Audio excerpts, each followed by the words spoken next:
Hello everyone and welcome to another wonderful game from the FIDE World Rapid Championship 2025. It is round 4 and it is David Anton Guijarro versus Magnus Carlsen. David is doing very well in the tournament. He is currently on 3 out of 3, started off with a win against FIDE Master Havard Haug, then defeated two Grandmasters Tuan Min Le and Edis Gurel, but that is the fate of everyone who does well in the tournament. Sooner or later you get to face Magnus Carlsen.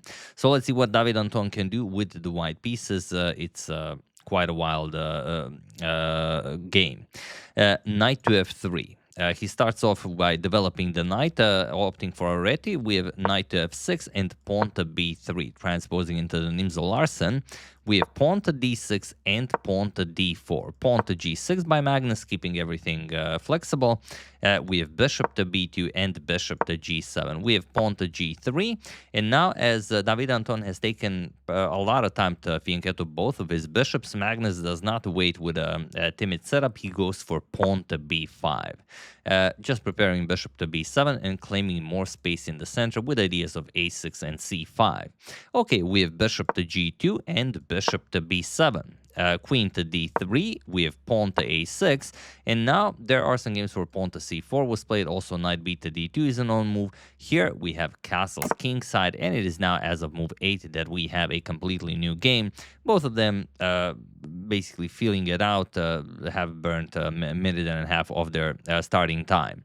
Magnus goes knight bd7, prepares either c5 or e5. We have knight f to d2, offering a trade of light square bishops, and Magnus goes for it. We have bishop captures, king captures, and castles kingside, pawn to c4. Okay, we have pawn to e5, Magnus strikes in the center. This is also a pawn sacrifice.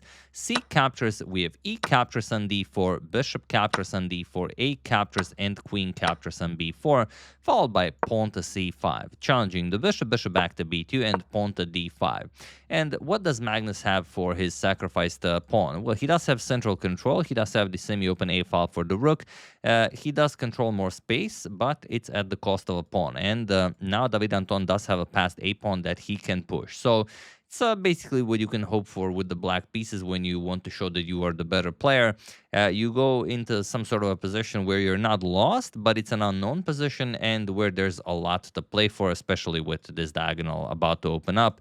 You have to calculate quite a lot. But David Anton is better on time, so let's see what happens. We have knight to c3, and Magnus plays rook to b8. He attacks David Anton's queen on b5, and it's not an easy position for white. You really don't have all that many great squares for the queen.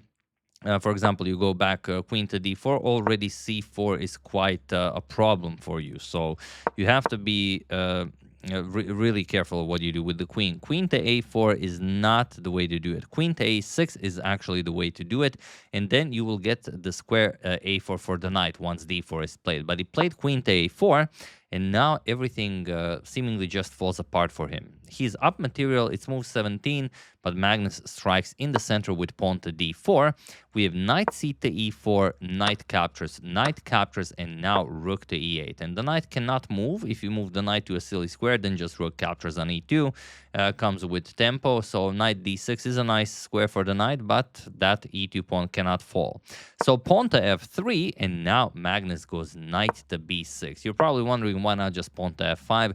Here it would be a problem because you have queen c4 check, and then once the king moves knight to d6, the e2 pawn is defended, so you have to be careful. If you allow this, now all of a sudden white is winning. There's also the threat of knight to f7 check. So after f3, we have knight to b6 attacking the queen, and only after the queen moves, now look at this, pawn to c4. And what do you play here? It seems like you would definitely like to break through those pawns, but if you capture, then just knight captures on c4, attacks the queen, and there is a double attack on the bishop on b2. But if you don't do this, what do you play? It's actually what was played in the game. That there's really not much to allow. D3 is coming, C3 is coming, so it's a really terrible position. David Anton does manage to find some tricks in the position. Captures. Now he can trade queens. Queen captures on d8, rook b captures on d8, and now what do you do about the hanging bishop? You can move it or you can defend it. If you defend it with rook to b1, then f5, and that's it. Captures, that's game over. So David Anton tried bishop back to c1, disconnecting his rooks, getting the bishop to the starting square, but still pawn to f5. We have knight to f2, and the rook captures on e2. By eliminating the e-pawn, the d-pawn is also promoted to a passed pawn. Rook to d1, and now just pawn to d3. Rook to b1, we have pawn to d2, and that's all there is to it. King to f1 was played. Really, whatever you play is insufficient, but Magnus just played rook d to e8, defended his rook on e2, and he was in this position on move 28 that David Anton Guijarro resigned the game, as there is nothing more to be done here. Whatever you try, let's say you play a move, pawn to a4, all of a sudden rook to e1. And that's it. There's nothing you can do. If you capture, then a queen comes into the game. Whatever you do, bishop d4, you resign here. Or after, let's say, rook d1 check, you even start running away with the king, king to g2. Even a knight e3 check, king to h3, rook captures on d1.